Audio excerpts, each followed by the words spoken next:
Hello అండి. ఈ వీడియోలో కిడ్స్ కోసం చేసిన 2 రైస్ ఐటెమ్స్ అండి. లంచ్ బాక్స్‌కి ఈజీగా అయిపోయే 2 రైస్ ఐటెమ్స్ అయితే ఈ వీడియోలో చూపిస్తాను. ఇవి షార్ట్ వీడియోస్ కోసం తీసినవి కాబట్టి కొంచెం అంత లెంతీగా ఉండవు. స్వీట్ అండ్ షార్ట్‌గా ఉంటాయి.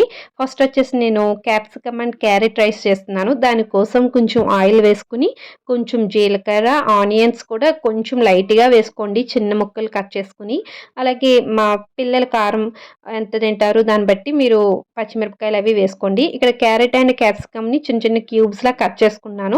వాటిని మనము ఫ్రై చేసుకోవాలనమాట. ఇక్కడ నేను కొంచెం ఫ్రై చేస్తున్నానండి. మరీ పచ్చిగా ఉండకుండా ఒక 80% వరకు కుక్ అయ్యే వరకు నేను ఫ్రై చేసుకుంటున్నాను. ఇలా మూత పెట్టేస్తే మనకు బాగా ఫ్రై అవుతుంది. నెక్స్ట్ కొంచెం సాల్ట్ అండ్ కారము, కొంచెం మసాలా కావాలంటే అవాయిడ్ చేసేయొచ్చు.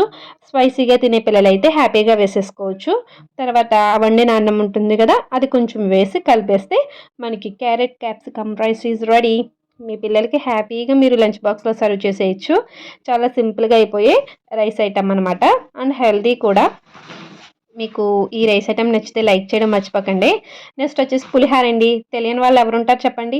ఇక్కడ వచ్చేసి నేను పచ్చిశనగపప్పు, జీలకర్ర, ఆవాలు, జీడిపప్పు, కరివేపాకు, కొత్తిమీర అన్ని రకాలు వేసేసాను. ఇంట్లో ఉన్నయన్నీ ఏసేసాననుకోండి.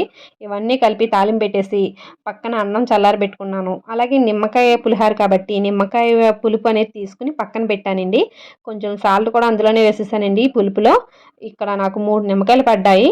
మనము అంతా ఒకసారి వేసుకోకుండా కొంచెం కొంచెం ఈ పులుపు అనేది వేసుకొని, మనం ఈ పోపు వేశాక ఈ పులుపు కూడా వేసుకుంటా చూసుకుంటాను. నేనైతే ఇలాగే చేస్తానండి. అంతే పులిహోర రెడీ. చాలా సింపుల్‌గా అయిపోయింది కదా వీడియో. నచ్చితే లైక్ చేయండి. ఇదంతా షార్ట్ వీడియోస్ కోసం తీసినవి కాబట్టి సింపుల్‌గా ఉన్నాయి బిట్స్ అనేవి. కాబట్టి నేను ఇలా సింపుల్‌గా చెప్పేసాను. నచ్చితే లైక్ చేయండి.